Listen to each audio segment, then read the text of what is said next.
کے رہنے والے انسانوں کا رہبر بن جاتا ہے۔ کس بچے کا ہم انتخاب کرتے ہیں؟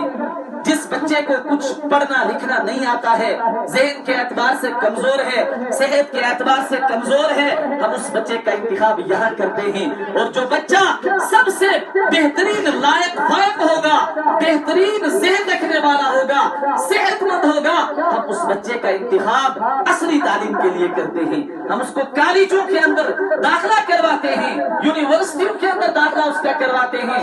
کیوں کہ ہمارے سامنے دنیاوی زندگی ہے، ہمارے سامنے دنیاوی روپے اور پیسے ہیں، ہمارے سامنے نیکی کچھ بھی نہیں ہے، اور یہ تو ہمارا انتخاب ہوتا ہے۔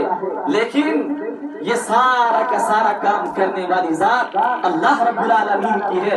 جس طالب علم کو ہم کمزور سمجھ کر کے اس مدرسے کے اندر بھیجتے ہیں، یقین مانے آپ تو کمزور سمجھ رہے ہیں، آپ تو اس طالب علم کو کمتر سمجھ رہے ہیں، آپ تو اس بچے کو کم ذہن سمجھ کر بھیج رہے ہیں، آپ تو اس بچے کو شرارتی سمجھ کر کے بھیج رہے ہیں، لیکن اللہ رب العالمین کے ہاں اس بچے کا انتخاب ہو گیا۔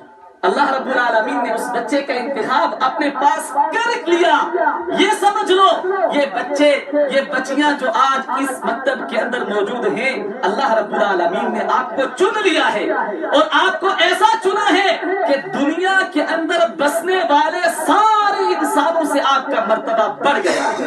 جس کو اللہ رب العالمین چنے اس کا مرتبہ کم ہو سکتا ہے کیا؟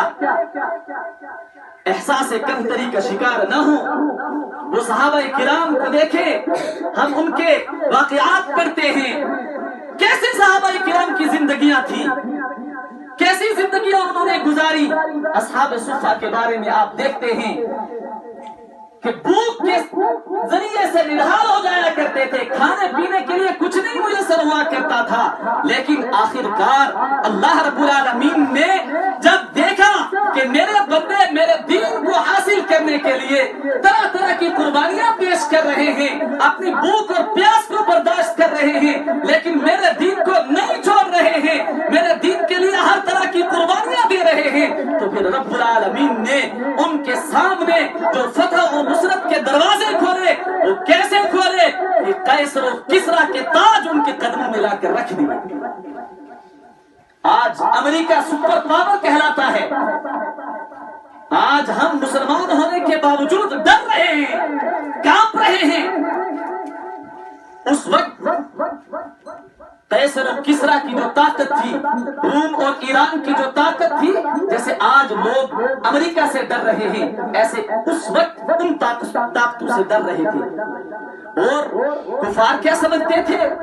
یہ ان کو روٹی میسر نہیں ہے، ان کو کپڑا میسر نہیں ہے، ان کو کھانے پینے کے لیے کچھ مل نہیں رہا ہے، یہ بھوک کے ذریعے سے اپنے پیٹوں کے اوپر پتھر باندھنے والے ہیں، یہ ہمارا مقابلہ کریں گے، یہ ہم سے ہماری حکومت چھینیں گے، وہ یہ کہا کرتے تھے۔ لیکن اللہ رب العالمین نے جب غلبہ عنایت فرمایا، کیونکہ صحابہ کرام رضوان اللہ تعالی علیہم اجمعین کے اندر ایمان کی طاقت تھی، ایمان کی قوت تھی، اور ان صحابہ کرام کی اس ایمانی قوت نے انہیں فتح و نصرت کے بہانے دکھائے۔ تو میرے بزرگوں اور عزیز نوجوان ساتھیوں، کہنے کا مطلب یہ ہے، مجھے زیادہ تقریر کرنا ہی نہیں تھا، کہنے کا مطلب یہ ہے کہ ہم اپنے مدرسوں کے ساتھ جڑ جائیں، ہم اپنے بچوں کو مدرسوں کی تعلیم دیں، قرآن کے ساتھ منسلک کریں، اپنے بچوں کو ابھاریں۔ اسکول کی تعلیم حاصل کرنا منع نہیں ہے، اسکول کی تعلیم حاصل کرنا ہمارے لیے ضروری ہو گیا ہے، اور ہم اس کے اندر بڑھ چڑھ کر حصہ لیں، اپنے بچوں کو اسکول کی تعلیم دیں، تاکہ ہمارا بچہ کل جب میدان کے اندر نکلے گا تو کسی غیر کا محتاج نہ رہے۔ ہر طرح کے فنون سکھائیں اپنی اولاد کو، لیکن سب سے پہلے قرآن کے ساتھ منسلک کریں۔ سب سے پہلے قرآن کے ساتھ منسلک کرے. ہمارا بچہ قرآن سے ہی پڑھنے والا ہو. کیوں کہ جب ہماری موت آئے گی اس وقت کوئی دنیاوی کتاب پڑھ کر کے ہمیں ایصال ثواب نہیں پہنچایا جائے گا. اس وقت ہمیں ثواب پہنچانے کے لیے کوئی دنیاوی کتاب نہیں پڑھی جائے گی. اس وقت ہمارا بچہ ہمارے کام آئے گا جب ہم نے اس کو قرآن پڑھایا ہوگا. جب نزع کی حالت ہوتی ہے انسان کے اوپر، نزع کی حالت کے اندر کتنی مشکل حالت ہوتی ہے، اس وقت انسان کو ضرورت ہوتی ہے کہ کوئی میرے پاس قرآن کریم کی تلاوت کرنے والا ہو، کوئی میرے پاس آ کر کے اللہ کے کلام کو پڑھنے والا ہو، میری موت کے اندر آسانی ہو جائے. لیکن افسوس اس بات کے اوپر ہوتا ہے کہ ہم لوگ اصلی تعلیم کے اوپر تو زور دیتے ہیں مگر اس اللہ کے کلام کو سیکھنے کے لیے ہم اتنی توجہ نہیں دیتے ہیں. آپ دیکھتے ہیں یہ بات ظاہر ہے، یہ میں کوئی ایسی بنائی ہوئی بات نہیں کر رہا ہوں.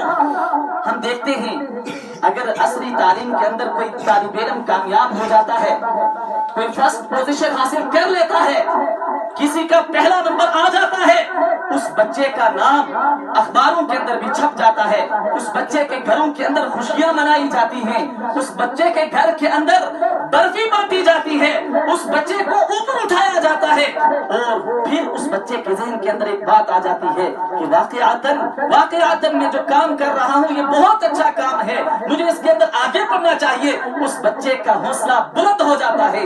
مگر ایک قرآن پڑھنے والا طالب علم جب بہترین طریقے سے اللہ کے کلام کی تلاوت کر رہا ہوتا ہے، اللہ کے کلام کے اندر نمبر لا رہا ہوتا ہے، پوزیشن حاصل کر رہا ہوتا ہے، تو ہماری زبانوں سے ماشاء اللہ اور سبحان اللہ کے الفاظ بھی نہیں نکلتے ہیں. یہ کتنی بڑی بدقسمتی کی بات ہے، اور یہ رونا ہم رو رہے ہیں. ہر جگہ کا حافظ صاحب نے بھی بیان کیا، ڈاکٹر صاحب نے بھی کہا کہ ہمارے بچے یہاں پر پروگرام پیش کر رہے ہیں.